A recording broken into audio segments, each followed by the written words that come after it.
That's right, folks. I almost canceled this fucking show, but I didn't, because I would get bored on my Fridays off.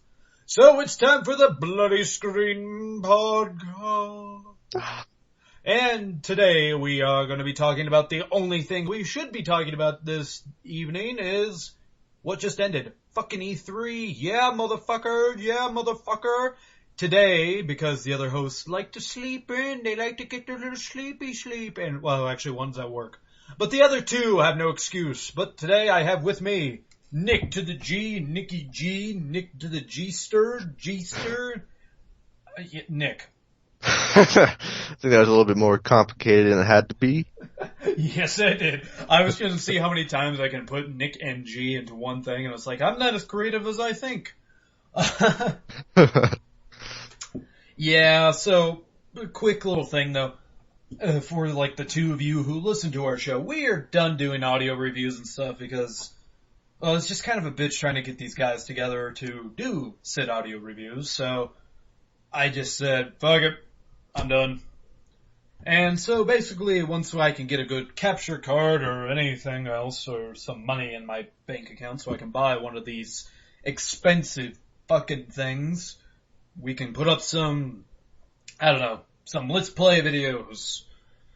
But yeah, that's so far the future of our stuff. We're gonna still have the once a week Friday podcast of us talking about whatever the fuck we want. So, Yeah, Brandon was just sitting on top of a roof with a fucking bat signal. Signal all the friggin' reviewers to come. I know. Just like, I was having my bad signal trying to get the other hosts, like, guys! No one? You fuckers. Like, seriously, it kind of drives me nuts sometimes, Nick. I'm like Dustin. I give him games and stuff so he can review them. I'm like, alright, just send it back and all that, and he plays it. I don't really like reviewing stuff. I'm like, dude, you could have told me that. You could have told me you didn't want to review stuff. Never would have gave you a single one. And then, well, other Nick is always working, so I can't get mad at him. And same with Scott. Scotty. Who has not been on the show for quite some time, but he is still interested in doing the show. That's what I was gonna ask you, cause like, yeah, he's been on here. Well, me and him have never been on an episode together. I know. You basically were his replacement for the most part, because it was like, my most reliable host is the one who was actually the newest. Yeah. What? You can't blame him for trying to sleep in. Like, I just woke up. Your text just woke me up, and I was like, shit. Well, it was one of those things where I was up all night, and then, I had an alarm clock set, and I was like, well, maybe if I just close my eyes and rest, I won't fall asleep. Fucking 3 hours later. Shit. I've done that before too. I'm just like, oh man, it's 8 o'clock. That's not too bad. I'm just gonna rest a little longer. Wake up.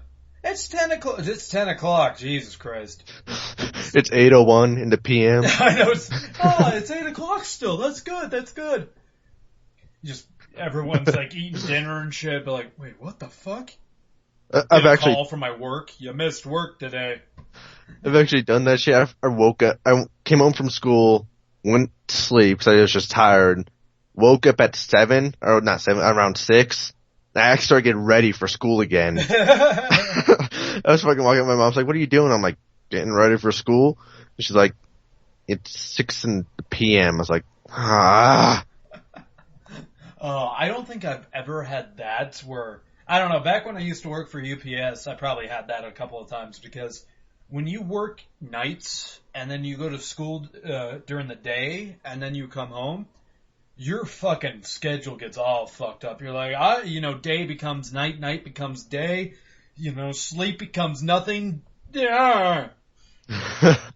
Yeah, sleep schedules for me is just like, if I go past, like 2 o'clock in the morning, then I'm gonna be up until at least 12.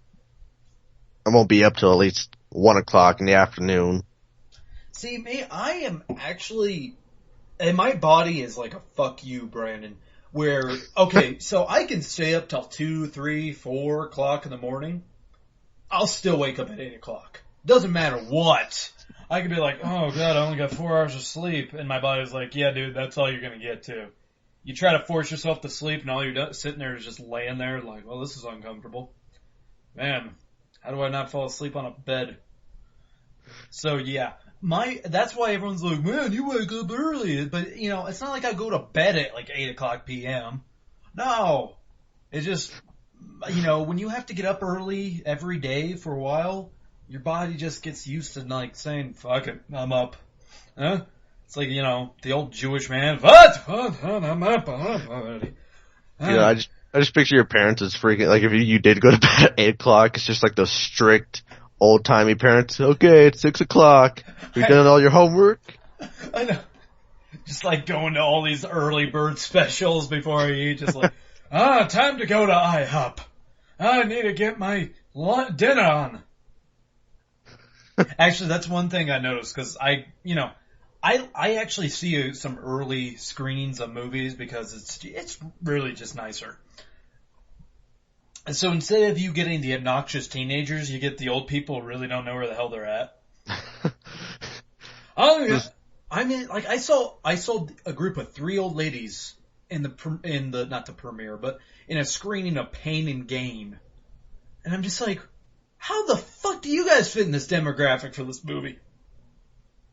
Well, I think Corey said this once. It's just kind of, they don't really know exactly what they're going. Not that they don't know where they're going to, but they just see something and are like, let's just go see that. I think that is correct. I do believe they don't, because it's not like they're on the internet all the time being like, oh, I went to go see a movie. Oh, this Pain and Gain made by Michael Bay. I like him. Or, I mean, the only one I'd understand is maybe Superman, because they were like in their 30s at the time when the first one came out. So, that'd make sense for them. They'd be like, oh, Superman, I like him. I read the first issue ever made. Oh, yes, back in the day, there were action comics, and he used to fight, Hitler. I don't know. By God, who has the first issue? I mean, the only first issue my dad had, because, he's grown up in South Dakota. It's in a small town, so, not much to do. I mean, he had... Not much to do, but, like, mess comics. Yeah, so we have Spider-Man issue number 1, but, Is it actually the first issue of the Spider, like, is it the one that's really not even called Spider-Man, it's called something else? It's like the main first issue, like one was, the Fantastic Four on the cover and all that stuff, and Spider-Man in the air. You actually have one of those? Yeah. How the fuck did you get one of those?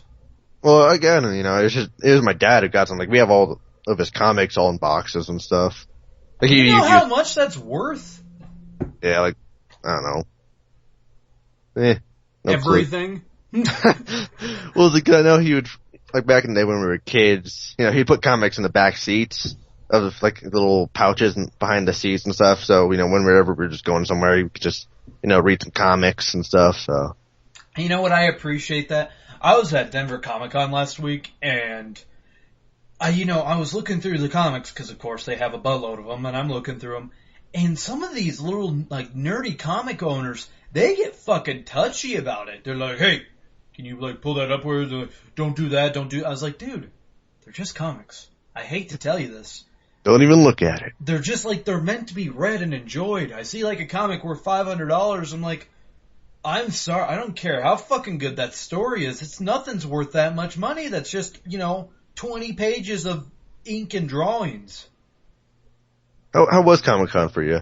It was, okay, so we did go to Denver Comic-Con last week, or, yeah, it was last week. It was maybe 2 weeks ago. I don't know, fucking remember. Alright, whatever, it was 2 weeks ago, actually, but anyways. Yeah, we went there, and it was fun. We actually originally got in, and then we didn't know about the main floor upstairs, where all the cool shit was at first. We're walking around, we see, like, oh, here's the game area, let's look at that, see if they have any cool shit. No. The game area, unlike San Diego Comic-Con, where they'd have, like, a big premiere of a game or some shit, or a playable demo of something that's never come out. No, this one had Halo 4. You can pay and play Halo 4. Call of Duty Black Ops 2. You can pay $10 to play Call of Duty Black Ops 2. And I'm just sitting there like, are you fucking kidding me? But what really fucking got me, Nick, was them saying, oh yeah, you could pay to play Pokemon with other people. I've been playing Pokemon my whole fucking life as a kid. Yeah. I was like, I remember when I used to just have to buy the cards and then I just found somebody and I played by my own rules because when I was like a 6-year-old kid and Pokemon was out, I'd play it and stuff. We'd be like, oh, this is so interesting. Oh my god. I didn't, when I had a cousin later on down the road, he was telling me he was trying to want to play Pokemon with me. I was like, I used to play this shit as a kid. Now see, I don't know about you, Nick. When I used to play that card game, it'd be like, oh, this Pokemon does this much damage and you have that much health. Damage versus HP. That's how I made the most simple fucking game ever. When I started playing with my really nerdy cousin who knew everything about that game, he'd be like, no, actually you have to use one of these tokens to use that power and you have to do this and this. I was like, dude, not even the video game's that complicated. Exactly. I've never gotten, I haven't collected the card. Mainly it was my brothers who collected the cards. But just because, I never got them, so I just looked at them. I was like, oh, this is cool. You see, I used to be, when I was young, 6, 7, 8 years old, I was hardcore into it. But I cannot get into card games. And now I see people in my work and stuff, and they're really into Magic and stuff, and I don't know about that. The only game I could semi-get into, maybe, is if I found people to play it, would be the Warhammer, just because you actually have little figurines and stuff, and that just seems cool, and plus I don't know, it's the hobby I've been getting into, but I haven't done anything with it for a while because I've just been so goddamn busy trying to play games and watch movies and blah, blah, blah, blah, blah, blah, blah. Well, God, it was just like back in high school, you had that one table, it's just, Yu-Gi-Oh players. Oh, yeah. I'm not sure how that is back for, everyone else. Back in the day, I remember, I used to play Yu-Gi-Oh! Because out of everything, my Asian friend got me playing. See, I never got into Yu-Gi-Oh! Ever. I thought that was one I never got into. I just always thought it was stupid. Especially when I heard the concept of the show, for God's sakes.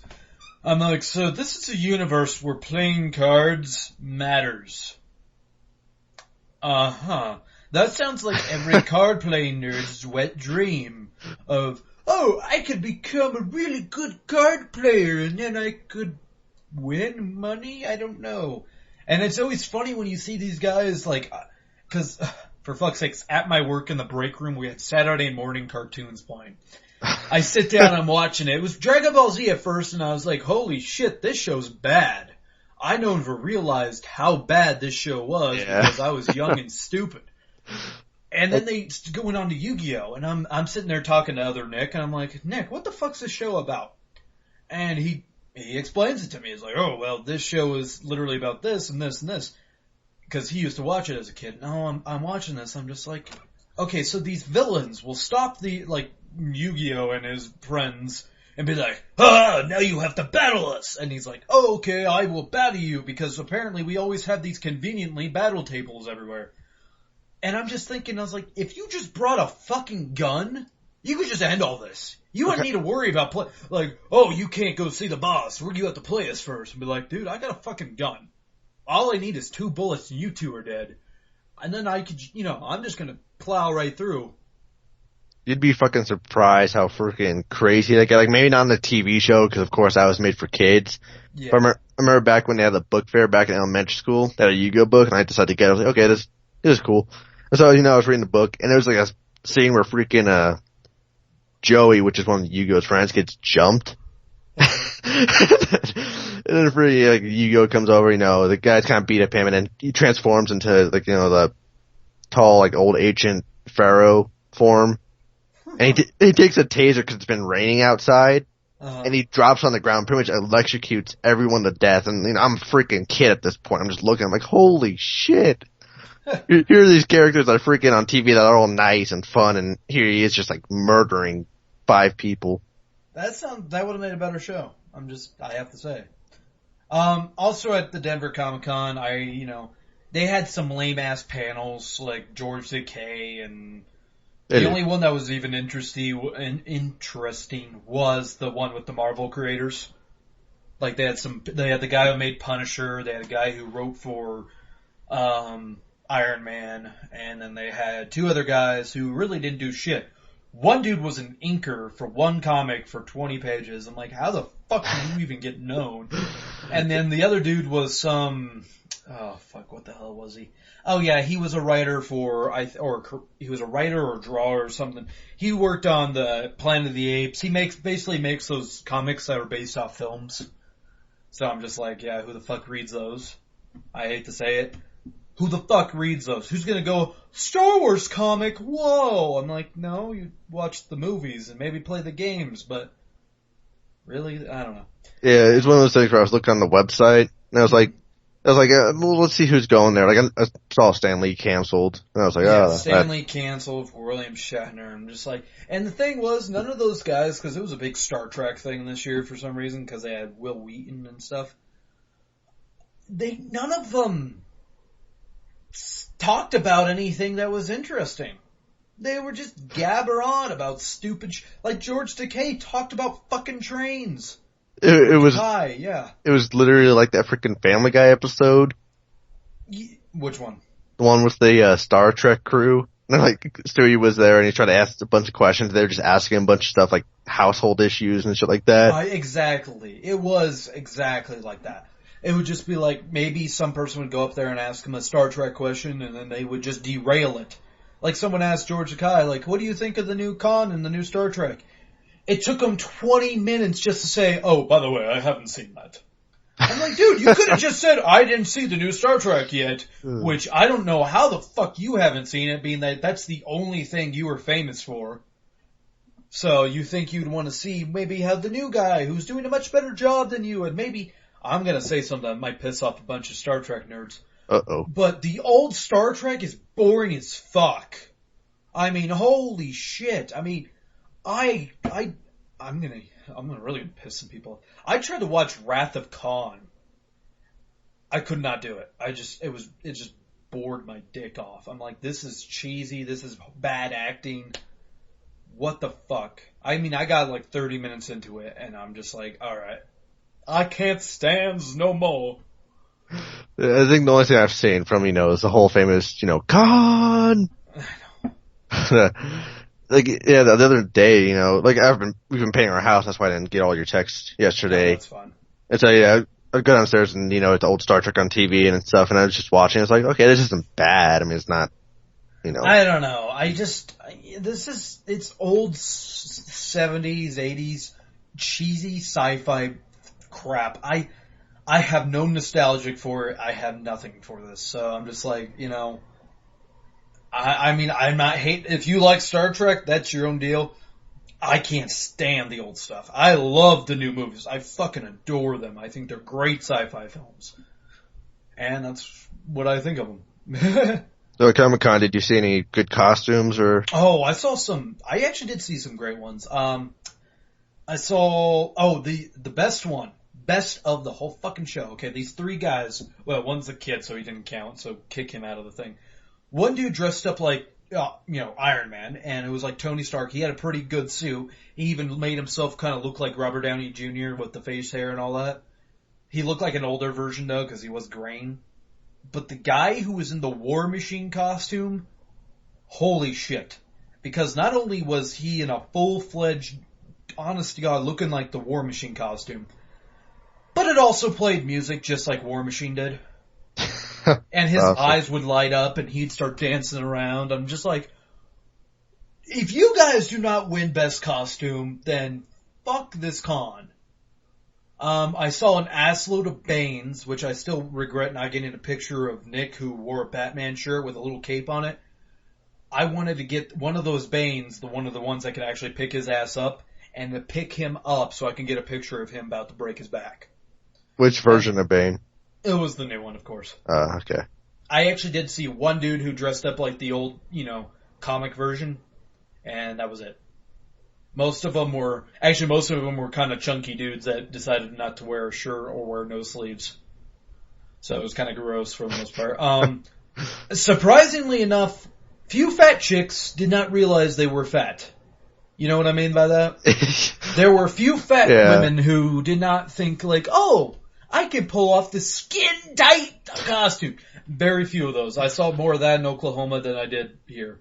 I did see quite a few really good looking girls there, which I was quite amazed. I even have to hand it to Nick's friend, blanking on her name. She dressed up like Connor for Assassin's Creed, and she made it very interesting. Gonna put that in, kind of a winky there. Concept of what Connor could have been, if you know what I mean. Maybe. Basically, she was really good looking, and she was in the Assassin's Creed outfit, so that made it really better. I was just like, damn, that's a good looking Connor right there. My question is, would you ever dress up in a costume? No. I don't have the time and energy to do that. I mean, I wouldn't want to do so like I saw some of the assholes do where they like went to the nearest party time or whatever and fucking bought one of those plastic masks and stuff. I was like, why even dress up? If I knew somebody that can actually make me a decent costume where it looked pretty fucking cool, I would do it. But that's the only way I'd do it. Yeah, for the most part it was fun. I bought a bunch of artwork that was overpriced for really what it was, but at the time I was caught up in the con sense, so I was like, oh yeah, I spent exactly $60 somehow. Oh, and the best part is, all the food items were way overpriced. For course. A cheeseburger and fries, you're looking at like almost $12 to $14. You know what I'd want for a picture? I want that bowl of fruit. Everyone, all these artists are just like, oh my god, it's amazing. I just love to see Deadpool just hack that in half, and that just be the picture. I got one cool Deadpool. Tombstone, right? Mm-hmm. Well, it has Deadpool, Gambit, some dude I never seen before, and the Punisher, all dressed up in Western wear, and basically they're doing the cover of Tombstone, and it's really cool. Yeah, it's pretty fucking cool. I like that one. Yeah, and it was a fun time, but you know what time it is for though, Nick? What's that? I just, when you were talking about how, everything was upstairs, you didn't really realize it at first. It was just, I could just see you walking on the bottom floor and just see some homeless guy peeing in the corner like, this isn't as interesting as I thought it was gonna be. It almost came to that. We were walking around, a lot of emptiness was going on, and we're like, what the fuck is going on here? Where's the comic to the Comic Con? And then all of a sudden, me and Nick decided, hey, let's walk upstairs. And then we were in this line, and all of a sudden we came to the convention floor, and we're like, oh, okay. We never been to the Denver Convention Center, so we had no idea what was going on. But they had a bunch of unused space. That's why I was like, why don't you guys just utilize all that unused space instead of keeping it in this big old little crowded room? Spread it out some. So I'm not constantly like taking an hour to get from one side of the room to the other. And towards the end of the day though, it did start to smell like horrible dudeness. Oh, I hate to say. God. Yeah, it started being like, yeah, you guys forgot to put on the most important thing of the day, deodorant. I don't know how you forget that when you're putting on that, 80-pound costume that you're gonna sweat in. And dude, without a shirt, you're sweating and you don't even wearing anything. Yeah. But, yeah, I hope that it eventually gets big enough to where it's more entertaining. Bigger names. It gets bigger names, gets bigger shit that happens, Because honestly, the most boring fucking thing there was the guild panel we went to. We were at that, and I'm just like, I don't know any of these characters. I don't know anything about this show. All I know is that you people up here are not funny, nor entertaining, nor do I want to see you anymore. The only reason why I didn't walk out is because the other three decided to stay. I'm just like, fuck. I would have more fun just wandering the convention floor by myself than to listen to you assholes talk any longer. Alright, you know what time it is for? The big thing that happened this week, not 2 weeks ago. E-fucking-3. Alright, how we're gonna do this, Nicky G, is we're gonna talk about the games, and which ones we're excited for, and which ones we saw, and which, whatever games. And then we'll talk about the consoles and maybe some buttholeness. Alright, so do you want to start out with the first game you saw that you were like, damn? I'd probably say, I'll probably say Assassin's Creed. I mean, we've probably talked about this a little bit more, but We did have a trailer talking Assassin's Creed 4, but that's before you were on, so tell us what you thought of it. I still was, I'm excited for it. I mean, usually I'm not really that much of a Pirates guy. I mean, I am on occasion. I'm on occasion. I don't know, I guess it goes through phases apparently, but yeah, for the most part, yeah, I'm just freaking excited. I hope they do allow you to freaking just go crazy. Basically. You know what I like? Ubisoft listened. Because when I was playing Assassin's Creed 3, I was like, you know what they should do? Make a pirate game. Now, okay, they halfway listened. It's like they heard pirate game, and they didn't hear me saying like, that doesn't need to be about the Assassin's Creed thing. I'm kind of done with the Assassin's part, but it's still pirates. Woo! I have to hand it to them. Each time I think I'm sick and tired of Assassin's Creed, they add something else to make me be like, okay, I gotta play this one. Like, okay, after Revelations, I'm like, I really don't care anymore about Assassin's Creed. And then they're like, hey, how about making a Revolutionary Times, huh? How many games you see set in there? I'm like, oh, you fuckstick, you're right. I never see games set in that time period. I played it, I was like, yeah, it was good, it was fun. It had a great combat. And then what was it? Oh, then, I was like, okay, after Assassin's Creed 3, I was like, okay, now I'm really done with this. And basically them saying, oh yeah, now you get to play as a pirate captain, being a pirate, doing pirate things, they won me over again. Yeah, it's like last time, kind of like how we're, like, if, last show we did, I kind of feel like, I am a American Revolution fan, so, like, I haven't played the previous ones. But this one, I kind of I really like the concept of it. And now, they got pirates in it. And, that's what I heard a lot of people saying is, they really like the ship-to-ship combat and they want more of that and stuff. So I was like, alright, pirates. I agree. And also, Dustin, welcome! Arr! You're looking for booty, eh? Yes, we're talking about E3 currently. Did you see E3? I hope to God you did. Some parts, but... Okay, did you see the thing on Assassin's Creed 4? No. Oh, okay. Well, the gameplay looks pretty good. It's still Assassin's Creed. And the pirate ship thing is still, like... Really, they didn't add anything new to this, except for you get to play as a pirate and hold, 4 guns at a time. What was funny, though, when they did this thing for Ubisoft... It made me... Actually, was it Ubisoft or was it... No, it was the PS4 announcement. Because during the PS4 press conference with Assassin's Creed 4, it started freezing up on the guy playing it. And it literally just started... I thought it was my computer at first. I'm like, oh, fuck me, it's my computer's dicking up again. But then I noticed when they panned out, because they like to do this horrible thing where they'll pan out and show the guy playing the game for whatever reason. They showed... And he was still moving, but the game was freezing. Like, oh, way to go, guys. Have it hard lock. Awesome. Yeah, that was a piss poor thing, but the game looks good. It's on my to buy list. I'm gonna be honest. It's on there. What I'm super excited for is Battlefield 4. Oh, you're excited for Battlefield 4? Yeah, all the shit they had on that, I was jizzing all over myself. Okay, I gotta say, I saw the one trailer, the one where during the Xbox event where the dude got pissed because it didn't work properly. Oh yeah. The sound wasn't working, but overall, all I did was see a trailer. Did you see, actual gameplay of it? Yeah, I did. Alright, what'd you think of it? Does it look like the old one where it's just kinda, from what it looked like to me, it's more modern military bullshit that I'm kinda tired of modern Yeah, they went hyper-realism on this. They really, really pushed the, destructive environment shit. It was happening everywhere.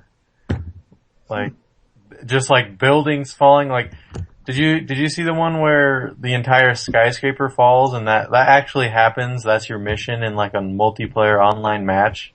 Just to take down this big ass skyscraper? And everyone can see it from different angles. I thought that was pretty cool. That sounds pretty cool. If they add something different to, multiplayer where they're like, skyscrapers falling and destruction everywhere, and then that's your multiplayer, that's gonna be cool. I would be on board with that. But you know what's the problem is? It's EA. So immediately, you know what they're going to do is you're going to get a single player, just like they probably do Battlefield 3, you know, the single player disc and then the multiplayer disc, and you got to pay or buy a new to play multiplayer. Yeah, and I'm pretty sure the multiplayer is going to be pretty much the same cut and dried bullshit. It's just going to look better and feel a little different. Yeah. Yeah. From my experience, shooter games are just that way. I mean, yeah. Because it was just an objective thing, like, find the objective and then hold it. Mm-hmm. And whoever can kill the most people gets the objective. But yeah. I think I'm gonna buy it. Yeah. Oh, yeah. Alright, that's cool. What were you gonna say, Nick? Yeah, that is, but yeah, I'm real, I've told you how much I loved Battlefield 3 and just how fun the multiplayer is. So yeah, this is probably gonna be one of those definite buys for me. Alright. One of the games I was looking forward to, I'm gonna have to say it's that, what the hell was it called? Hold on. I actually gotta find it now. Actually, you know what? I'm just gonna go with the one that really one of them that really kind of excited me. The new Battlefront. You don't see anything on it, but they announced a new Battlefront, and I was just like, about goddamn time. Yeah, no shit. When was the last one put out? Freaking... I want to say 2006. God damn. It was over 6 years ago. It's been 7 years since the last one so far. And it's gonna probably be even longer before we see it actually come out. I think that's gonna be scheduled out for 2014, but shit, about damn time. I've been waiting for this fucking new Battlefront game to come out. I love the Battlefronts, and I'm just like, guys, what happened to it? I thought that was one of your best series you had. What the hell, LucasArts? So I'm actually glad. I hate to say it, I'm glad LucasArts went out of business just to come back as, with EA. Huh, wow, do you guys see the Kingdom Hearts 3? I did, You don't give a shit about that. I don't give, but you can talk about it real quick. I have to grab something, so talk about it. Well, I guess for fans of the Kingdom Hearts series, Kingdom Hearts 3 just is like, what the hell, really? I mean, it looked pretty good, but I just think, I don't know. It's all for the fanboys on that one. I mean, I can't imagine there's many people who have that's weird because Nick actually just now started playing the Kingdom Hearts series, so he's gonna be excited about that. He was excited for it. The other Nick, who's currently at work, he started playing it like this month, really, and then he saw like the new the trailer for Kingdom Hearts 3, and I'm like, dude, you were without a doubt the luckiest fan there was, because everyone else was waiting for years, kind of like the Battlefront thing. They were waiting for years for them to make a third one. And you were just sitting there in the crowd, only guy. Woo! I'm surprised I didn't hear too many, thank fucking Christ! Yeah. Nick, what are you excited for? What other game? I was about to ask, have you guys played the previous ones? Never played a single one. Yeah, I played the first one, and I liked it, but never really got around to playing the second one. I might have to do that. Part of the other game I'm excited for is Arkham Origins. Oh, hell yes. Batman! Who's the new voice of him? I don't know. Nick was telling me the new voice of Batman voiced Captain America in the series, that one Avengers series. He voiced Captain America. He actually sent me an load of texts about what he did. He voiced Robin in Arkham City. He never mind. No, that was the Joker. So no, he voiced. Oh yeah. I don't know. Now I'm all confused. Oh, he voiced Ezio and Chris Redfield. So yeah, that's what the new Batman is voiced. And the new Joker even sounds pretty good too. The new Batman really doesn't sound too much different from Kevin Conroy's Batman. So yeah, I was talking to Jared, and he was kind of worried because they didn't have a lot of the same voice actors coming back and stuff. So Nolan North is back. yeah, He does Black Mask and the Penguin, so come on. But then again, Nolan North is probably in 95% of these games, so it doesn't matter. But yeah, honestly, the voice actors, I loved them in Arkham Asylum and Arkham City. But as long as this game's good, I don't really care. Because it's still going to be Batman. It's still they already have the engine set. They don't need to change up anything, but maybe add a decent story, which so far, being that, the publisher's been, WB, they've been doing a great job. I'm actually kind of more excited for how Arkham City was going. Okay, I don't know how far, did you do all the side missions Arkham City there, Nick? Nah, I was mainly on the main ones. Like, if I had just a little bit of time, then I'd go and do them, but for the most part, I just kept to the main missions. Okay, for those of you who haven't played this part, just skip over what I'm talking about, because Nikki G, you missed one important side mission that sets up for a great sequel. Which Not one? only the Azrael stuff, but then you got Hush. They have a little side mission where you have to hunt down this guy who's cutting off people's faces, and eventually you catch up to him, and it's basically the Hush storyline from the comic books, but you don't confront him, he just goes away.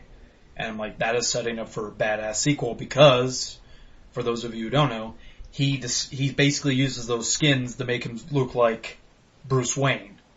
And then he runs away after getting you captured in something and be like, I'm gonna go make Gotham a different place, or something like that. And he runs away, and then you're like, well, I got better things to worry about than me. I was like, you're Batman. How can you not track him down? But whatever. Okay. Yeah, I remember it. I haven't played it, but I've heard about it. I've seen some of the stuff on it, yeah. Yeah. One of the games I saw, and it sucks because it's an Xbox One exclusive, is Rise, Sons of Rome. Did you guys see that? No. I haven't. Right?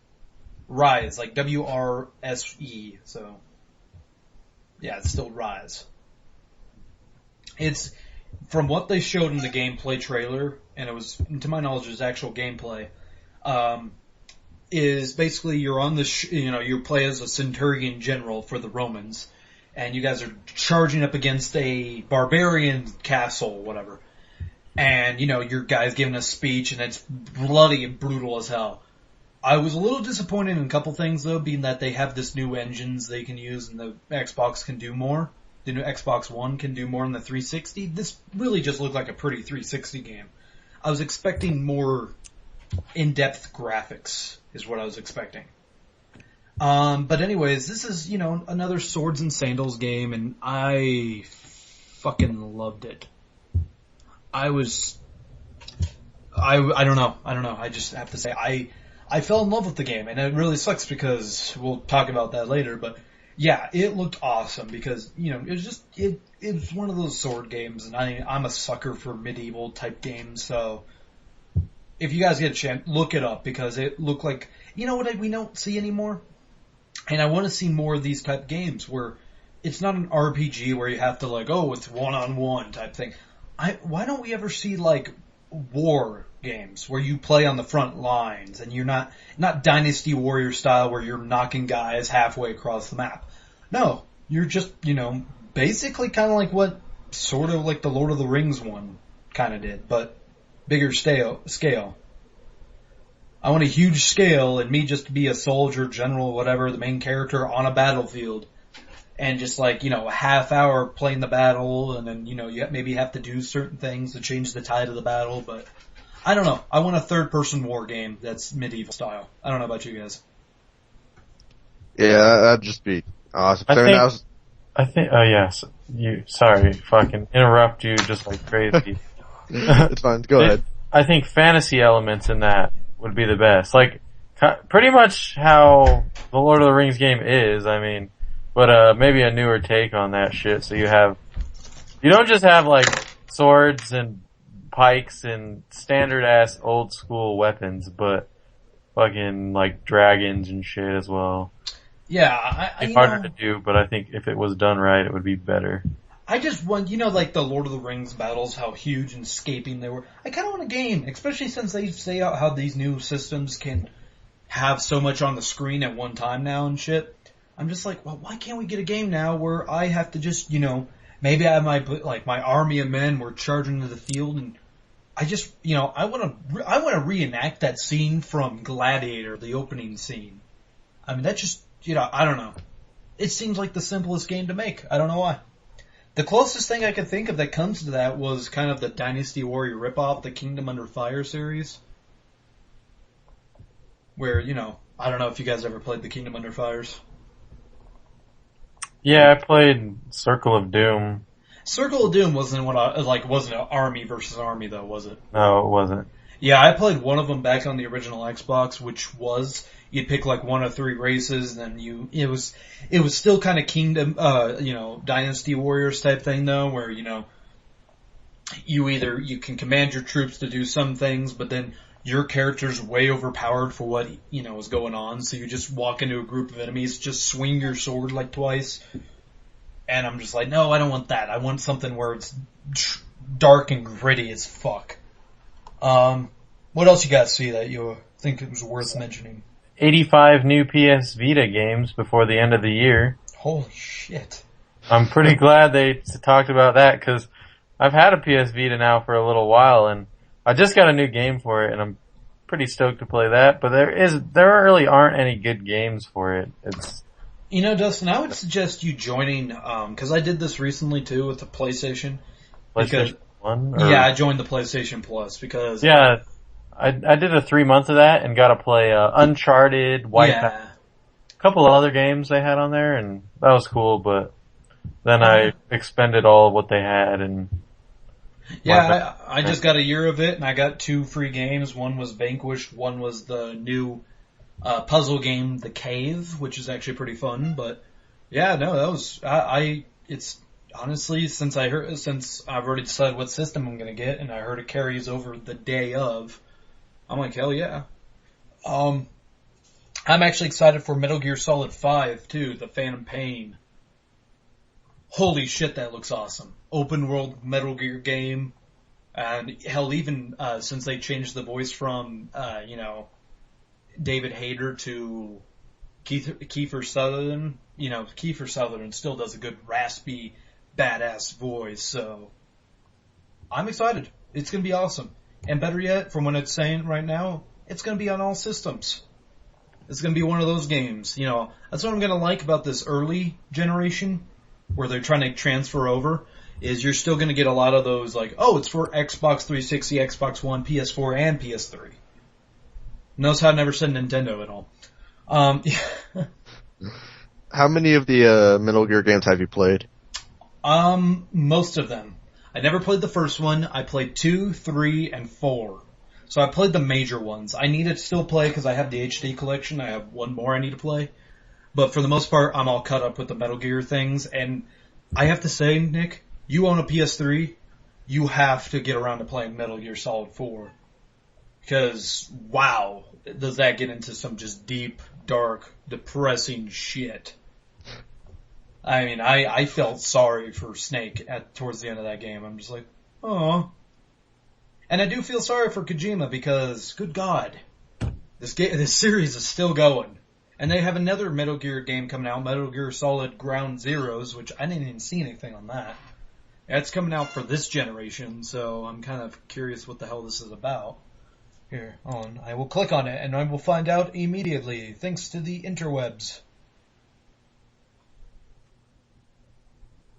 Let's see what this is.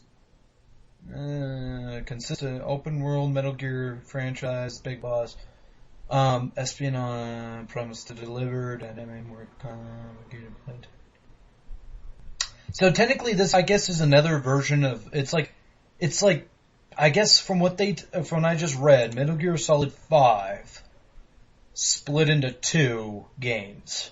Cause they got Metal Gear Solid 5, The Phantom Pain, and then they got Metal Gear Solid 5,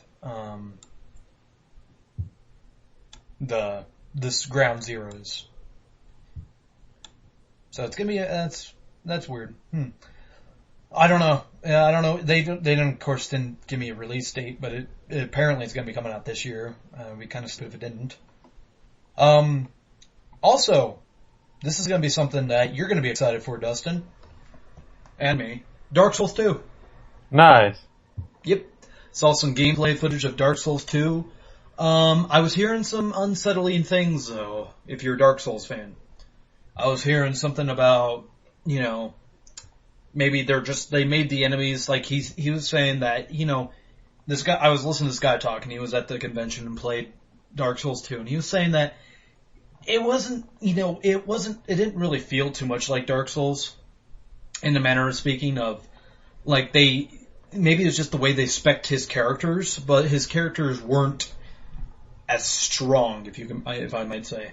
Like a standard enemy would take twice as long to kill, and he's just like, he just hopes that they're not making the enemies just obviously difficult to beat. He also was kind of complaining about the health system, what they do now, where you kill an enemy and you might pick up actual health from them. Like these things that will regenerate your health, and it's just kind of like that. And I agree with him, that's, the point of Dark Souls is kind of memory. You gotta memorize how to do things. You gotta memorize how to beat a boss. You gotta memorize what happens in each area, how to avoid them, how to fight them. Every enemy has their own pattern. It was really it's kind of a contrived puzzle game, really. I mean, it's just like all memory and puzzles. You just got memory puzzles and timing. Yeah, I don't think Dark Souls is really meant to be beaten on like any even low amount of tries. It's meant to require you to die a few times to figure out a boss. Well, yeah, it's a trial and error game. You're just like, oh fuck, I mean, hell, I like recently just beat those two bosses that we were having, like those 1-2 bosses. And other Nick's fucking flying through the game from what he's telling me. He's like, oh yeah, I beat this boss and this boss, and it's like, Jesus, dude, I've been playing other shit. But yeah, it's a long game, and it looks great. It looks great, and they added two-handed combat, so now you can hold two swords now and use them both. It almost seems like they might be making the game, I mean, as long as they don't just try to purposely make the game hard, where it's not like, where it's not something you're doing wrong, where it's just like, yeah, that enemy just has an obscene amount of HP, hope you can beat him, Yeah, I think that's where Dark Souls 1 really got it. It was genuinely difficult. Like, it wasn't just stupidly difficult where you had to do something dumb that didn't make any sense. Once you figured out what you need to do, like, a lot of the parts of Dark Souls are really easy, but yeah, there is like a lot of fun figuring out what you need to do sometimes and how to do it. Yeah. Yeah. What? It was more tactical. It is more tactical. It's not, once you understand the rules of Dark Souls, it's really not as hard as you might think. It's still going to be challenging, but everyone thinks of it as this impossible game. It's not an impossible game. I mean, it's just going to be something that you just got to get used to it. And actually, it's one of the few games where I don't get pissed if I died. Because you die so often, you just don't get pissed. You're just like, alright, now I know what happens. You might get a little like, come on, I was so close to killing that boss, and he killed me, oh well. I'm gonna go get my souls back and try again, type thing. I mean, and I do recommend for people who haven't maybe yet played Dark Souls or are currently playing it, don't try to power it out. Do not try to power it out. Just play parts at a time. What I actually do for the most part is I beat a boss, I go play another game. Once I'm finished with that game, I go back to Dark Souls, try to get to another boss, kill it. Once I kill him, go back to another game. That's what I've been doing. Because it keeps it at that time where I still get it, I'm still making progress within the game, but I'm not burning myself out on it, because I do believe you can play too much of that and it's just going to start getting frustrating to you. And that's one of those games where you have to take your time, because if you don't, you will get your ass kicked and you will get pissed. We also, Dragon Age 3 was talked about. They showed a trailer. You two Dragon Age fans at all? No, I haven't played the games. Shit. Well, I like Dragon Age 1 a lot. I like Dragon Age 2 for the most part. It's a flawed game, but I forgive it because, like I said, I'm a kind of a medieval nerd.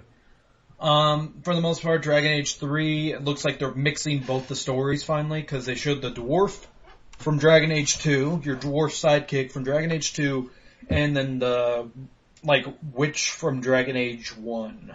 So it's kind of mixing them, and to my knowledge, for people who don't know, the story seems like it's the Templars, which are a bunch of racist assholes, really, from what I've experienced, versus the mages, which are a bunch of people who have magic. Well, we're basically, they're a lot in common with Jedi, where if they're unchecked, they become very powerful and possessed and all that. So yeah, they got that going on. And that, they only saw a trailer, which, it was just a trailer, so it didn't really even tell me a lot with that trailer. Let's see.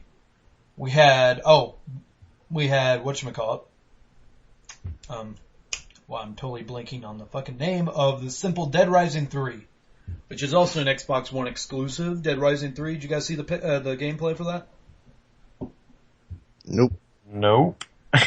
Alright, so Dead Rising 3, basically it was kind of interesting. You play as this new protagonist, blanking on his name because it's been a few days since I've seen it, but you play as this grease monkey, which he actually is, and he finds a couple, like 4 zombies, and he goes up to them, beats them to death with his wrench, and then all of a sudden, somehow he goes through, he turns around, a bunch of zombies, so he goes through a fence, a lot more zombies, and then he, somehow, some way, he was able to, when he gets on the roof, he looks around, and there's hundreds of zombies surrounding him, and I'm wondering, dude, you weren't even being loud. How the fuck they find you? This, to my knowledge, from what they're showing and what I saw, is actually open world. Another one of those open world games. See, the Dead Rising ones always pretended, but they were always the mall. Dead Rising 1 and 2, even though they said it was in Vegas, it was still like a mall in Vegas. So, this one's gonna be one of the ones that finally are not in a mall. And you play as a new protagonist, you get to actually customize your weapons on the go, you don't have to find a table anymore. And it looks like it's a little bit more gritty and less cartoonish than the original. I'm not entirely excited for this because... Oh, guess why? It's an exclusive. No, because it's fucking zombies. I'm so sick of fucking zombies. I mean, The Last of Us looks like a good zombie game because it's really not about the zombies, it's more about the people. This one looks like it's another zombie game. Yay! I never get tired of killing those generic assholes. Oh. Honestly, I believe that this whole generation is just like zombies or like robots or something. Zombies are alright, man. I don't know. I have killed enough zombies to like fill a nation by this point. Dustin, did you see Elder Scrolls Online? Ooh, yeah. I'm excited for that shit. I saw that during the PlayStation 4 thing, and it looked good. Honestly, it just looked like Elder Scrolls. What I did like is what they mentioned. You can play by yourself, or you can play with a group. It's not like, as it being an MMO, it's still an MMO because you can play as a group, but it's not required, to my knowledge. How they were talking, it's not going to be required that you stay in a party and be like, oh, Brandon, you don't really like talking to people online, do you? Of course not. Or getting your ass kicked by freaking overpowered assholes. No, you like wandering the world and then all of a sudden run into a dude who plays a little too much and he just kicks the living shit out of you and laughs and calls you a noob. Not really. Well, good, because apparently in this game you can play offline. It's just another Elder Scrolls game to my knowledge. Or you can play online with friends. So that is perfectly okay with me because honestly, Dustin, I would like to play my mighty warrior with I'm picturing you'd probably pick mage. I tend to pick mage first, but then I do them all. Oh yeah. So yeah. I usually pick a two-handed swordsman, because then I'm just like a mighty warrior with my great sword of justice. What do you play as there, Nick? Generally I'm a warrior or a thief. with our thief who runs around doing nothing. I hate to say it, thieves. I don't know if you can you sneak kill dragon in Skyrim? I've never Can't tried. kill, but you can sneak attack it. Okay. And if we had multiple people, he could flank, go invisible, keep getting sneak criticals. We could just fuck him up from the front. I know, we'd be distracting him, like freeze him, I'm attacking him with my sword, and then Nick comes up behind him and stabs him in the butt. I also saw some Halo 5. It was kind of a kick-ass trailer, I have to admit. It was a kick-ass trailer because it shows this guy, he's walking in the desert. And he's wearing a robe and all that, and then it shows this big old sci-fi thing coming up. I'm just like, oh, what's this game gonna be? I wonder if this is that new Destiny game they were talking about. And then all of a sudden it just removes the hood and it's Master Chief. I'm like, oh, if I gave a shit about Halo, that means something. But it was kind of a cool trailer, I hand him that. But, yet again, a trailer. Cause everyone knows as well as I do, it's still gonna play exactly like Halo. What about Destiny, though? Destiny, actually, that one, it looks similar. It's another futuristic sci-fi game, which I have to say is the theme for this year's E3. A lot of future shit.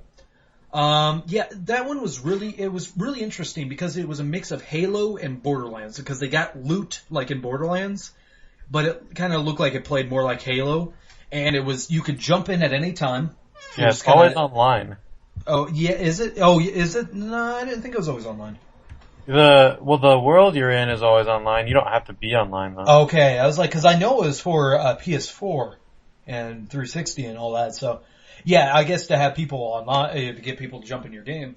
What kind of bugged me about that, though, is they had this horrible thing where the guys that were playing the demo were they were doing this horrible thing where they're just sitting there like, oh, look! Hey, Jeff, how's that going?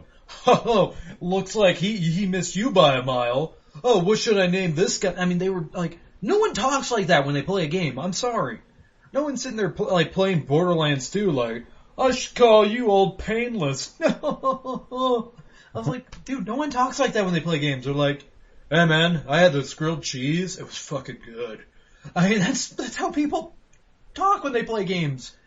And if they had one guy that just kind of annoyed me, even had this laugh of, it drove me nuts. I was about to say either that or they're freaking 13-year-old racist. I know, honestly. I was like, literally, that guy seemed like he used Salacious Crumb and Jabba's pals, like, it was just, oh my god, he drove me nuts. I saw some infamous Second Son. I don't know about that. That was okay. I don't know. Did you guys see anything on that game? Yeah, a little bit. It didn't really catch me, to be honest. It didn't catch me either. I mean, I'm glad they went with a different protagonist, but, this guy seems like he, is a mix of Ghost Rider and the dude from Jumper. So, I mean, that's like his powers, because he has like this flame chain whip he uses, but then he can also teleport. And it's going to be one of those things where it's a dystopian future against the government, which, meh, whatever. They got Killer is Dead, which the only reason why I'm excited for this game is because it's a Suda51 game, which means it's going to be apeshit fucking crazy. Yeah, it's cel-shaded, it looks, you play some cybernetic, samurai warrior type thing. It's everything you want from a Suda51 game. I thought it looked really interesting. Did you guys see anything on that? No. How about this one? One I'm actually really excited for because I'm a Mad Max nerd. The Mad Max video game. Please say you guys saw that trailer. For me, that's more of a rental, but I'm excited to play it. Did you see the trailer for it? Yeah. That was so fucking metal. I just loved it. The dude, this is, for people who don't know, the trailer, this guy's on the ground, he's in the middle of the desert saying, please kill me. And Mad Max whips out his shotgun, then he notices he only has one shot left. Gets back in his car, drives away, you're like, oh, he's driving away. Then all of a sudden you see the car speeding up. He kills this guy by running his ass over with his car. I was just like, Yes! Oh, that is so fucking awesome. Oh yeah, that was truly exciting. They got Plants vs. Zombies 2, I thought that was kinda lame. I was just like, yeah, really, who gives a shit about Plants vs. Zombies? They got another, what? Did you already talk about how Sony announced Oh Sony wait, announced yeah, just we're game- not talking about that yet, no. We're talking about the games and then we'll get Alright. from there. Yeah, the last one. Oh, Order 1886. Did you guys see this? Order 1886? Yeah. No. It was at the PS4 thing. The trailer shows, and it's like, it's all this like, you know, kind of industrial revolution in Britain. And these people are all, you know, they just, like the guy who's driving their stagecoach gets killed and they all get out with their weird fancy guns. And then later you find out they're all being surrounded by fucking werewolves. This is what I was asking for, everybody. I was sick of zombies. I'm like, let's get a new monster in, and they answered my prayers. I'm like, fuck yes, werewolves this time.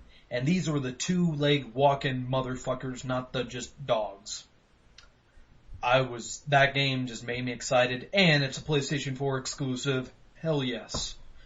And last but not least, the last game I feel like I want to talk about is the game of the year for me already. It was the game of best of E3, The Witcher 3. Hey, did you guys see that? Yes. Yeah. Okay, good. Holy shit, this game looked awesome. Open world, you get basically this is like going to be another Skyrim. They have like, from what the guy was saying, he had like 50 hours of gameplay just for the story alone, and probably another 50 just for the side quests and stuff. Side quests consist of you hunting monsters, doing bounty hunting missions, you know, just random side quests that include you doing blank. Also, what I love about The Witcher, it's an actual, you know, it's actually, your choices actually matter. It's not one of those games kind of like how The Walking Dead is where, you know, your choices really don't matter. It's going to have the same ending regardless. This game, you can you can dramatically change it. At least in The Witcher 2. And The Witcher 3, that'd be asinine if they changed that. It's some of the best storytelling I've ever seen. This is without a doubt the coolest fucking game at E3. And it's going to be on, you know, PS4, Xbox 360, PC. So if you get any of the new consoles or just have a really good PC, you're going to get this game. If you don't, that is a stupid mistake. They just say 2014, they don't know when, but I am so goddamn excited. I wish I can buy it now. It's not even available for pre-order yet, so I want to just buy it now and just have it. That's all the games, unless you guys can think of another one you wanted to talk about. I was thinking, well, I'm kind of excited for Deadpool, and especially the season 2 for The Walking Dead. The Deadpool one's coming out soon, so we'll see how that is, because I know Nick's going to be one of the ones that play it, and he's going to let me play it, so of course. And season 2 of Walking Dead, I don't know. They didn't really show much on it, so I can't. They just mentioned it. They're just like, season 2 of Walking Dead. Can I stay with the new characters? No? Okay. Yeah, there was I think they shot with I'm not sure if it was the president of developers or just a normal developer, but basically here you got about just like 6-7 new stories, like different characters, and kind of just goes between them all. Like some of them are like prisoners, like the one you're gonna start out with. That sounds cool. So basically you're on the prisoner bus at the start of it, and I guess, you know, all shit goes to hell. And you know how prisoner buses are. Not that anyone's been to jail, but how the driver is separated from the prisoners. Yeah. So I'm assuming the driver gets killed, and they're pretty much stuck in this heat, trapped in this bus. So eventually you can escape, and that makes them, you know, choices and such. Yeah. I'm gonna be kind of curious how that goes, because I like the Telltale Walking Dead. I played the other one, that one was dog shit. But the Telltale Walking Dead was pretty darn good. Alright, now it's time to talk about the consoles themselves. First of all, I just, basically Dustin already mentioned it. Fucking A. Sony just rubbed its nutsack in Microsoft's face and just said, yeah, fuck your shit. Because, holy crap, when they just say, by the way, you don't need to be online. You can play used games. We believe you can own your own games. Right there, I just went from, I like Microsoft to, fuck you, Microsoft. Sony, can I come in? Sony, come on. I bought a PlayStation 3. They're like, okay, you can come in the garage. They might have well just teabagged Master Chief on stage. I know, like Solid Snake should have just, if they would, too bad they couldn't do that. Have Solid Snake like pistol whip Master Chief and be like, yeah, that's right. And just have a used game in his hand. Used games, bitches. Cause that was just that was like one of the best fucking things ever. Everyone's been saying it and I agree, Sony won the console war, won the E3. I don't, console war maybe. But, you know what, just to rub the salt into Microsoft's wounds, they make it $100 cheaper. I was just like, gee, you guys it's like you guys just made a decision right after the press conference of Microsoft. Okay, guys, we're gonna charge $500, let's go $400. Let's just do it, alright. And then they just like, oh yeah, $400, haha. Oh, it was just, oh my god. I gotta ask you guys now, which one are you gonna buy? Well, I really like the PS4 a little more right now, but due to the fact that the Xbox One will run Windows, I think that's gonna get the Xbox One for me. Most likely it will have better performance over the years than the PS4. But the PS4 should be, truthfully the PS4 is probably good enough. PS4, alright, if you look at the specs of them both, to my knowledge, they're essentially the same goddamn machine. Yeah, like PS4 has a little bit better in certain ways, but... Yeah, the PS4 also comes with an actual hard drive, because to my knowledge, Microsoft's just truly investing their entire memory thing into this cloud shit. Which is for them, because then with people, Microsoft, basically, you install your game onto your Xbox, and then you don't really need the disc anymore. You can just play it at whenever. Which is a cool concept, except for the fact you can sell your game. They say you can sell your used games, that's fine. And it takes it off your console. But the problem is, they're gonna charge a fee. They're gonna charge a fee to trade in your used games. And then when you buy a used game, you gotta get charged another fee. And no one knows what this fee is. It could be 50 cents, it could be $10. No one knows. They just say a fee. And then you have this always online, where it has to be, hooked up to the internet every 24 hours, otherwise you cannot play any of your games. Which, with the way they set this shit up, they have to do it, because, otherwise you just turn off your console and be like, oh, I'm not connected to the internet, I sold all my games, but I'm gonna continue to play all of them. Yeah. And yeah, so I'm not a fan of any of that shit, because in a way, you really don't own your games. In a way, they can take them away from you at any time they please. And that's a bunch of bullshit. That is, fuck you, Microsoft. That's all I gotta say with that. Don't tell me how I'm gonna play my fucking games. Don't sit there and say, oh, you gotta be online, you gotta install it, and then we're gonna charge you a fee if you wanna play used ones. Yeah. And from what I saw, they're not gonna be any cheaper. It's not like Xbox One is gonna have like $30 games or something to make up for that fee. Yeah, they're just digging that grave deeper. They really are, and what they were trying to do the whole E3, they didn't mention that shit at all. They weren't mentioning jack shit about that. They were just like, and look at all these games, yeah. What about don't you shut up. And that's what I fucking loved what Sony did, and now, it just makes me wonder what the hell Microsoft was thinking, that, like, Sony would just be on board with this whole, like, yeah, sure, let's dick over them. And what's even really gonna hurt Microsoft? Okay, so Sony's gonna be able to, like, I'm gonna be able to use my GameFly with the PS4 because, no restrictions. So I can get my GameFly discs, and so, of course, I'm gonna buy a PS4. And anybody who has and likes GameFly, is going to do the same damn thing.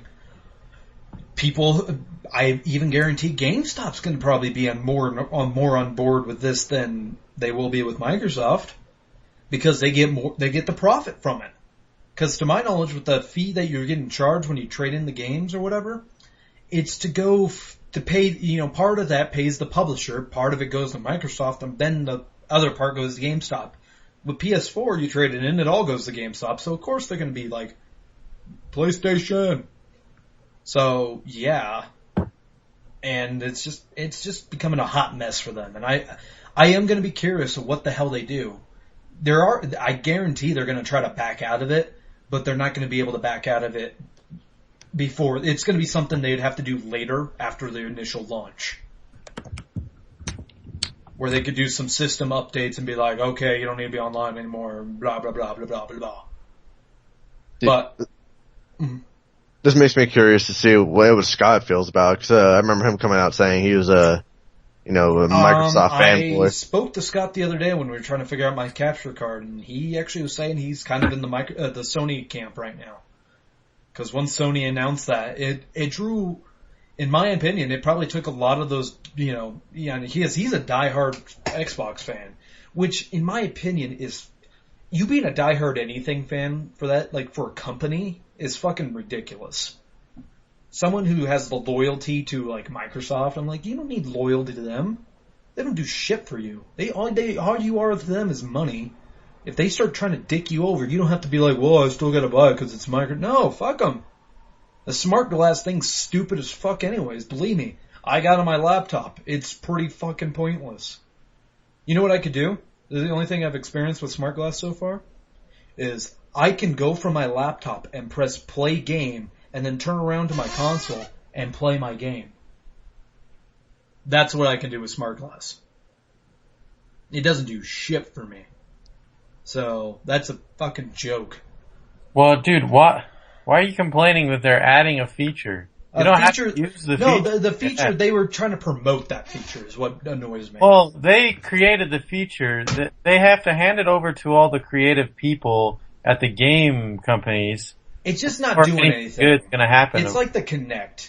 It has done nothing to impress me, so stop trying to shove it down my throat.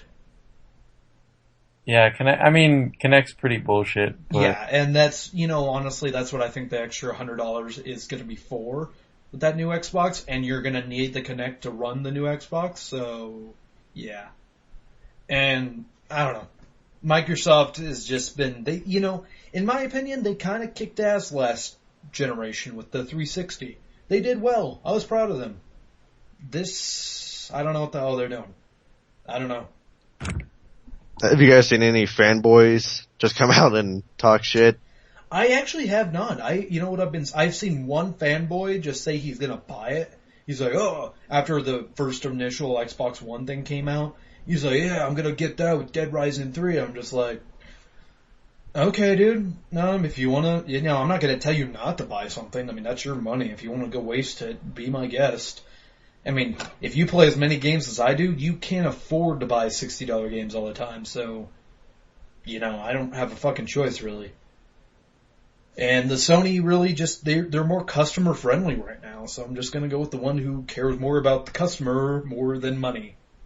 Or, well, I guess they all care about money, but they care a little bit more about the customer. The only thing I've heard the Sony's gonna be doing is charge, like kind of do what Xbox does now.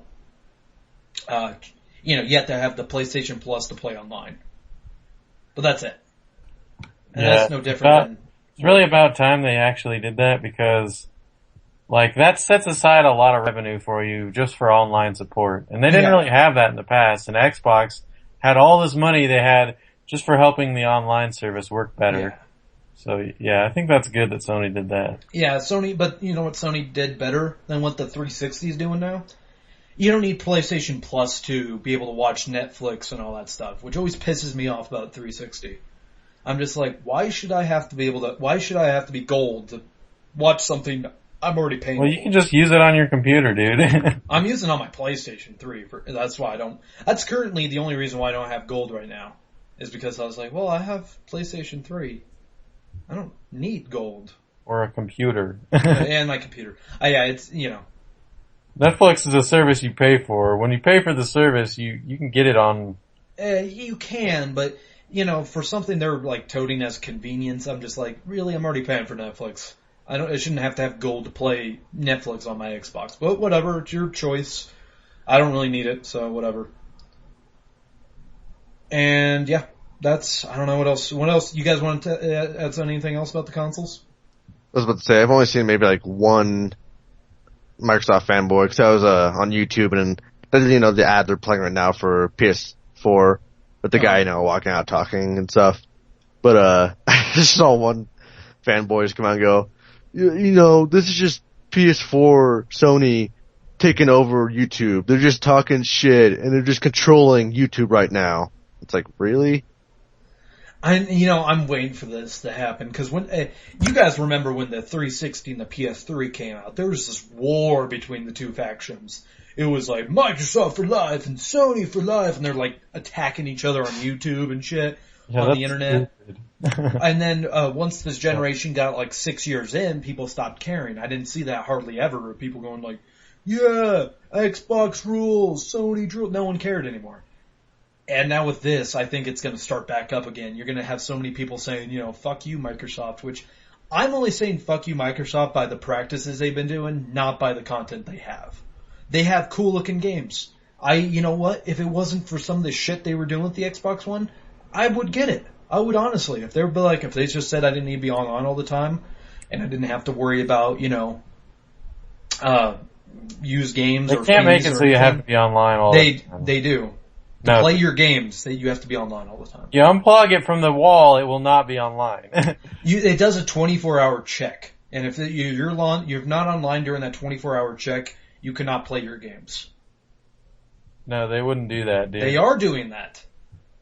Dude, no one wants to buy that. That's why. When Microsoft realizes that they're only getting a tenth of the sales that Sony's getting, they're not going to do that. I guarantee. Currently, Microsoft is a good business. They know how to get sales. Dustin, like I'm saying, unless customer. they back out of it by now, which they might, but currently how their hardware is set up with the cloud and shit, and how you just download it and you don't need to you don't need the disc anymore. You know, technically, if you just turned off your internet, then you would always own that game after you sold it. So they currently need that online check unless they change some shit. But they cannot change it. I mean, I don't know. I mean, maybe they can use the 6 month or like 5 months till it comes out to revamp the hardware a little bit. But currently, you have to be online. Not all the time, but once a day at least. Well, that's if you want to use the cloud. You don't have to use if you have physical disc, you can play the game offline. I would want to think so. I hope you're correct on that, but so far, yes. I mean, I don't even know. I'd have to look at the thing, seeing if it even has a hard drive in it, because I don't know if they just totally invested in all cloud. So, I don't know. I don't think it's a very smart move to require an internet connection to play a video game, because... Yeah, exactly. And that's what people have been bitching. They're like, why the fuck do I need to be online if I'm going to play an RPG? And what if I move? Like, you know, I guarantee when I move out, I'm not going to have internet for some time because it's, you know, I'm going to need to get my shit together. So it's, you know, I'm not going to have live or anything like that. So I cannot I can't be like, well, I can't play my Xbox One. Yeah. The way I stand on the both being two consoles, I don't like the fact that there are two. I mean, honestly, I want both, but I can't really buy both.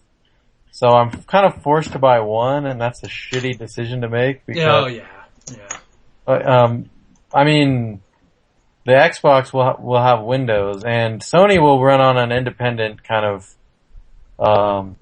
I guess, software, and it'll make the games need like one more step in the it's almost like a transformation. The games are written almost entirely for PC, and then the Xbox games will run almost exactly the same. PS4 will require a small bit of changing. And it shouldn't make a big difference, but overall I think the Xbox One will have better performance. So Microsoft's going to be up shit creaking further, because they use the Blu-ray, and Sony owns the patent to the Blu-ray, so they technically have to pay Sony. Which also just kind of making them even worse because, like, honestly, I think that's why Sony's able to release their console so cheap because they invested in the Blu-ray technology. They technically own the rights to Blu-ray. So I don't know if, Microsoft just came up to them with a truckload of money and just say, here, let us use the Blu-ray, or if they have to pay them so much every time, or I don't know what's going on, but they had to pay Sony for that Blu-ray. Yeah. So that's another thing. And I mean, I care about the games more. Oh yeah, me too. I like the games, but for the most part, they kind of got the most, the big titles are going to be both, except, the Halo, but the Call of Duties, the Battlefields, that's coming out on everything. The only ones that are going to be system only are the new IPs basically, and Halo. Yeah, fucking Halo. Ugh. That's yeah, and I guess Respawn Entertainment, but. Yeah, I mean, I want to play Halo, but I don't know if I want to buy an Xbox just to do that. Damn. PS4 though, I mean, to be honest, I think they're gonna get a lot better games. Even though in PS3 era, they had pretty damn good game support. I'll say Xbox had better game support, but this next console generation, I think PS4 could have possibly better support than Xbox if they decide to be dumb shits. Okay, alright, so I looked up on this always online thing. This literally was what a guy said, one of the Xbox people. He said, well, if you have zero access to the internet, that's an offline device. I mean, seriously, when I read blogs and thought, who is this really gonna impact? There was a person say, hey, I'm on a nuclear sub. I don't even know what it means to be on a nuclear sub, but I gotta imagine it's not that easy, not easy to get an internet connection. So, yeah. Yeah, see, in my opinion about the whole Microsoft thing is that from whenever I try to find what the Microsoft people said, you don't hear anything like what you hear the rumors are. The rumors are like, oh no, you can't be online, or not that. Offline. Offline. You can't sell used games. Microsoft never really said any of that. They took out patents. Sell used games. They took out patents on that kind of technology. You can sell used games, like I said, to my knowledge, Major Nelson said himself that there's going to be a fee to it. Like a fee to GameStop, and then they're, of course, going to charge you a fee. And I don't know about if you're going to have a fee entirely if you buy a used game. If you put it in, you can be like, oh, do this. But you cannot share your games at all without. They chose their words very wisely, because in my opinion, what they wanted to do was have the option to get rid of the used games if they can. But if it's gonna put them at the bottom of the food chain, I don't think they're gonna do it. I think they're gonna change, especially after what happened at this E3 when Sony just said, yeah, we're not doing that. They have no choice, because otherwise they're just gonna get spanked. They don't have a fucking choice anymore. Because any hardcore gamer, any person who plays games at all and knows anything about it, they're not gonna go out for the 360. Or the Xbox One, whatever the fuck it's been called. They're just gonna be like, well, fuck you then. I'll just stay with my current console and just say the hell with it, I'll play this. Or I'm gonna go over to Sony where they're kinda cool with everything. Honestly, if they both went out and said you can't play used games, I'm not entirely sure if I would get either one of the consoles. If they both actually just went out and said, yeah, you're gonna have to do this and whatever, blah, blah, blah, blah, blah. I'd just be like, well, it's a good thing I have the older ones because that's what I'm going to do. And I think a majority of people would do that. So I'm happy with what Sony did. Microsoft, we'll have to see what they do. We have to see what the hell their plan is. If they're going to try to do this thing, though, where they're like, let's just ignore the fact that we can't play used games or we're going to charge for used games, whatever the hell we're doing, and the always online thing. We'll just ignore that and hope to God people forget about it and, whatever. When we got 5 months to dwell on that. So they can do one of two things. They can ignore it and hope to God people forget and buy it anyways, or they can revamp the whole thing and just be like, yeah, it's just like how the 360 works. You guys win. But even if they do back down on their whole thing, on everything they've been talking about, I'm still going with the PS4. Yeah. I mean, well, as a console owner, you've kind of grown to love this used game idea, and where PC gamers don't even have that option. Oh yeah, I know. PC gamers, right off the bat, they are already in the boat where Microsoft is trying to do. So it might not be the worst thing, to be honest, because Microsoft could then charge less for their games. Exactly. That's the only way I could be okay with the no used game market, is if they weren't charging $60 a pop. If they downed the price to, say, just cut it in half. You charge $30 a game, I'm fine with that. Fine, yeah, so what, you can't rent them anymore, you have to own them.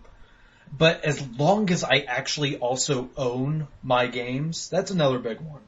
I don't want to have to ever worry, because this has happened even on Steam before, where this dude was accused of copywriting and shit, and they took away all of his Steam thing. He was just accused of it. He never actually did anything wrong, and they just took it away. I don't like that. I'm actually kind of scared of the digital age a little bit because of that.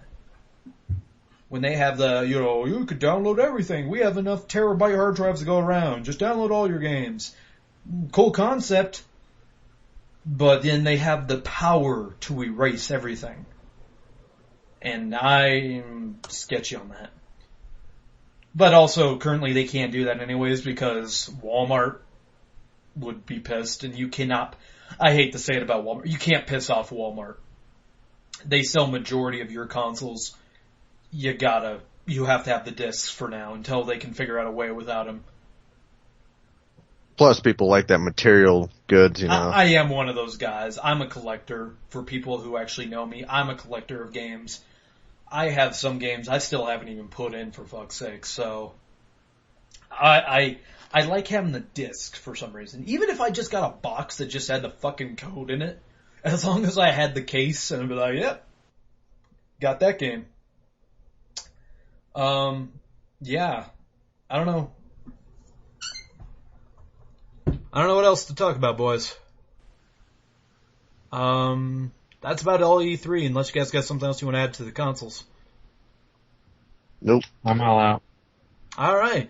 That is our show, everybody. We ran a little bit longer today because we had to talk about the damn consoles. And that was E3, and you know how much it costs to go to E3, guys? $400? No. From what I saw on the E3 thing, they say tickets just to get in, not even, it would be around, it's about $700 and something dollars. Damn.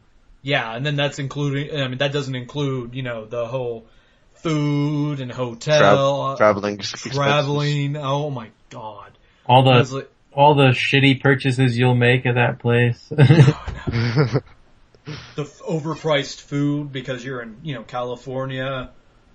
I wish I can go. I do, but I would have to make a lot of money. I would have to make enough where I don't have to worry about anything. If I have, $2,000... You have to worry about the economy. No matter how much money you make, you still have to worry about the economy. If I ever get $2,000 just lying around, I will go to E3. If I ever get $4,000 just lying around, I will take one of you with me to E3. Pick me! That's all I can say. If that happens, then I should make sure. That's a big fucking if. That's what we'll do. But anyways, that is the Bloody Screen Podcast. Let us know what you think about the E3 and whether or not you're an Xbox fanboy or a PlayStation fanboy. Because honestly, I get a laugh out of seeing you people argue. I'm just like, ha ha ha. Pull the strings. I know. So, alright, Dustin, you say fuck Sony, I'll say fuck Microsoft just to piss everybody off. I don't say fuck Sony. And then Sony choose your factions. Sony's the big dog right now. Yeah, Sony is the logical bet right now. But I still have this, I have this irrational boner for Microsoft. Let's put it that way. And Nick, you say, woo, Nintendo. No, But I will say Sony fanboys are equally as irrational as Microsoft fanboys. No, It's all about the video games, gamers. people. The games. It's Video gamers are the biggest bastards of them all.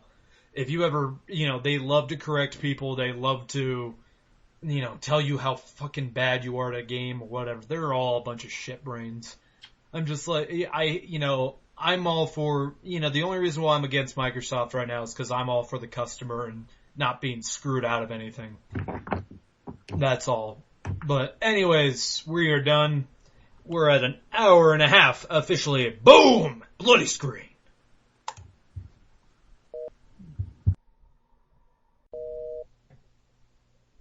That's right, folks. I almost canceled this fucking show, but I didn't, because I would get bored on my Fridays off. So it's time for the Bloody Screen Podcast. And today we are going to be talking about the only thing we should be talking about this evening is what just ended. Fucking E3. Yeah, motherfucker. Yeah, motherfucker. Today, because the other hosts like to sleep in, they like to get their little sleepy sleep, and, well, actually one's at work. But the other two have no excuse. But today I have with me Nick to the G, Nicky G, Nick to the G-Stir, Nick. I think that was a little bit more complicated than it had to be. Yes, I did. I was going to see how many times I can put Nick and G into one thing, and it's like, I'm not as creative as I think. Yeah, so, quick little thing though. For like the two of you who listen to our show, we are done doing audio reviews and stuff because, well, it's just kind of a bitch trying to get these guys together to do said audio reviews, so I just said, fuck it, I'm done. And so basically, once I can get a good capture card or anything else, or some money in my bank account so I can buy one of these expensive fucking things, we can put up some, I don't know, some Let's Play videos. But yeah, that's so